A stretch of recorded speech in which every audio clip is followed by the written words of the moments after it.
মাত্র ১৪৭ রানের টার্গেট, ঘরের মাঠে খেলা। শ্রীলঙ্কার কাছে জয়টা একদম সহজ মনে হচ্ছিল, তাই না? কিন্তু পাওয়ার প্লেতেই পাল্লেকেলেতে এমন এক স্পিন ঘূর্ণিঝড় উঠল যা পুরো ক্রিকেট বিশ্বকে স্তব্ধ করে দিয়েছে। রবিবার ২২শে ফেব্রুয়ারি পাল্লেকেলে ইন্টারন্যাশনাল ক্রিকেট স্টেডিয়ামে শুরু হলো টি-20 বিশ্বকাপ ২০২৬-এর সুপার 8-এর হাই ভোল্টেজ লড়াই, যেখানে মুখোমুখি ইংল্যান্ড এবং শ্রীলঙ্কা। প্রচণ্ড গরম আর আর্দ্রতার এই দুপুরে টসে জিতে শ্রীলঙ্কা প্রথমে বোল করার সিদ্ধান্ত নেয় এবং শুরুতেই ইংল্যান্ডকে রীতিমতো দিশেহারা করে দেয়। জস বাটলারের খারাপ ফর্ম আজও অব্যাহত ছিল। পাওয়ার প্লের ভেতরেই তিনি প্যাভিলিয়নে ফেরেন। ফিল সল্ট কয়েকটা বড় শট খেললেও শ্রীলঙ্কার বোলাররা ম্যাচ নিজেদের কন্ট্রোলে রাখে। কিন্তু দাঁড়ান, আপনি যদি ভাবেন যে শ্রীলঙ্কার এই দুর্দান্ত বোলিংটাই এই ম্যাচের আসল কাহিনী, তাহলে আপনি সম্পূর্ণ ভুল, কারণ আসল ম্যাজিক আর নাটক তো লুকিয়েছিল দ্বিতীয় ইনিংসে। চলুন আগে প্রথম ইনিংসের পুরো চিত্রটা দেখে নিই। পাওয়ার প্লের ৬ ওভার শেষে ইংল্যান্ডের রান ছিল মাত্র ৩৭ আর ২ উইকেট হারিয়ে তারা ধুঁকছিল। শ্রীলঙ্কার স্পিনার দুনিত ভেল্লা লাগে এবং মহেশ থিকসানা নিয়মিত ব্যবধানে উইকেট তুলে নিয়ে ইংল্যান্ডকে মাথা তুলে দাঁড়াতেই দেননি।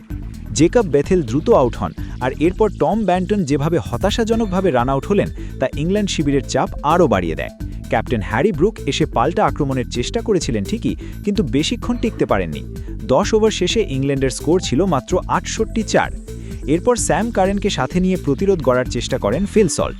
কারেন রান রেট বাড়ানোর জন্য আক্রমণাত্মক হতে গিয়ে উইকেট বিলিয়ে দেন, কিন্তু এক প্রান্ত আগলে রেখেছিলেন ফিল সল্ট।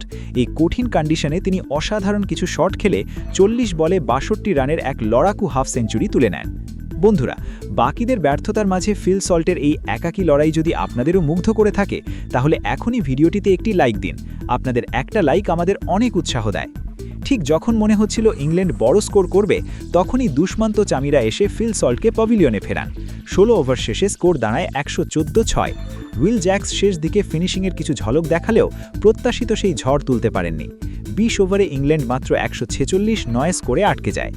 তবে এখানে একটা মজার ঘটনা ঘটে। ফিল্ডিংয়ের সময় শ্রীলঙ্কার চরম দুর্দশা ধরা পড়ে ক্যামেরায়। ওভারথ্রো থেকে তারা এমনভাবে রান বিলিয়ে দিয়েছে যা দেখে সবাই বলতে বাধ্য হয়েছে যে এ যেন পাকিস্তানের সেই কুখ্যাত ফিল্ডিংয়েরই পুনরাবৃত্তি।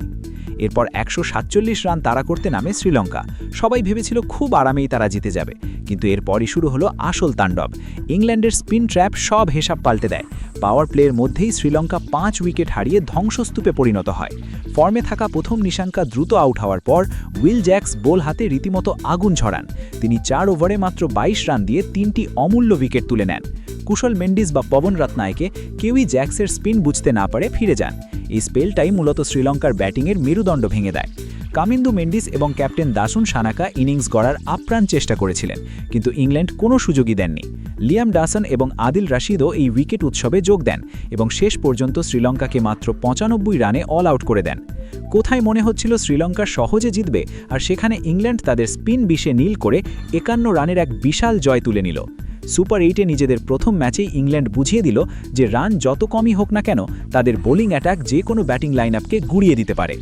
আপনাদের কি মনে হয়, উইল জ্যাক্সের এই বিধ্বংসী বোলিংয়ে কি টার্নিং পয়েন্ট ছিল, নাকি শ্রীলঙ্কার অতিরিক্ত আত্মবিশ্বাস তাদের ডুবিয়েছে? কমেন্ট বক্সে আপনাদের মতামত অবশ্যই জানান। চ্যানেলটি সাবস্ক্রাইব করে বেল আইকনটি প্রেস করতে ভুলবেন না। দেখা হচ্ছে ক্রিকেট জগতের নতুন কোনো আপডেটের সাথে পরের ভিডিওতে।